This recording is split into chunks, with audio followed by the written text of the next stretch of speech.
ताराचंद और ये मेरी पत्नी विमला।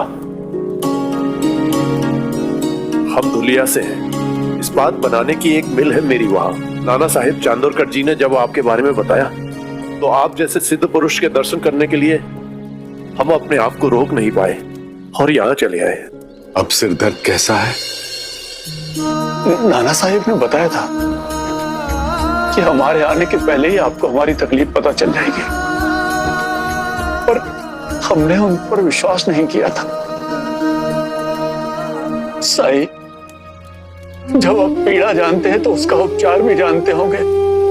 मैं परेशान हो चुका हूं साईं, जीना मुश्किल हो गया है मेरा। अब तो ऐसे लगता है कि इससे अच्छा मुझे मौत ही आ जाए। अपनी पगड़ी उतारिए।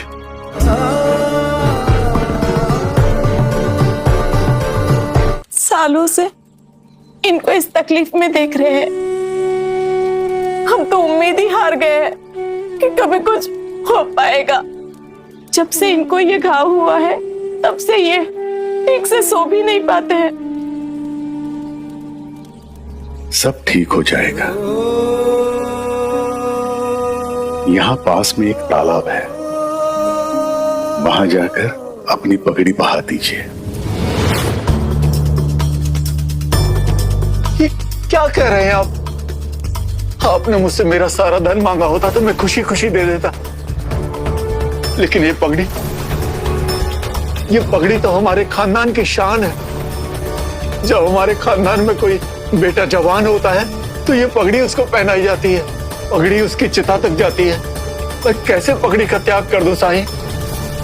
साईं, ये नहीं मानेंगे। पहले भी इनको एक वैद्य ने कहा था कि कुछ दिन के लिए पगड़ी ना पहने, लेकिन इन्होंने उनकी बात भी नहीं सुनी। लेकिन इस पगड़ी का मेरे दर्द से क्या लेना देना? रात को सोते समय उतारता तो हूं, फिर भी दर्द नहीं जाता, जबकि चला जाना चाहिए। आइए मेरे साथ।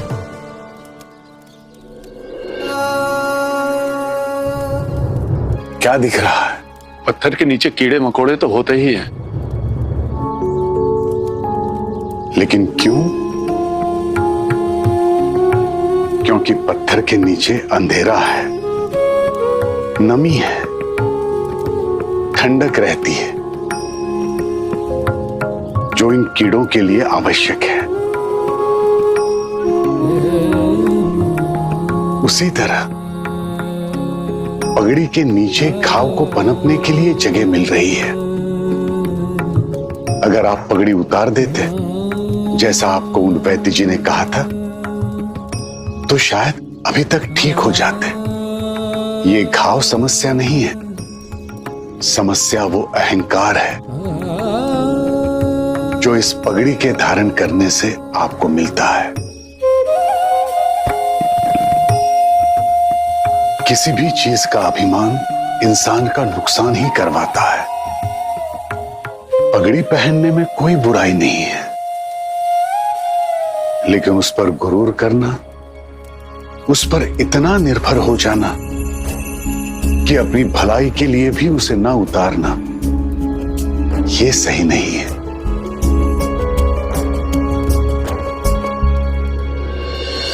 आपने ठीक कहा साईं, मैं आपकी बात मानूंगा।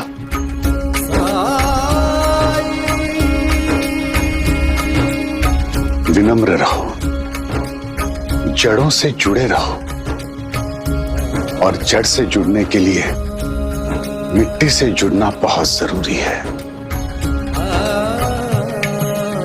और मिट्टी से जुड़ने के लिए सबसे पहले मिट्टी को नमन करना होगा।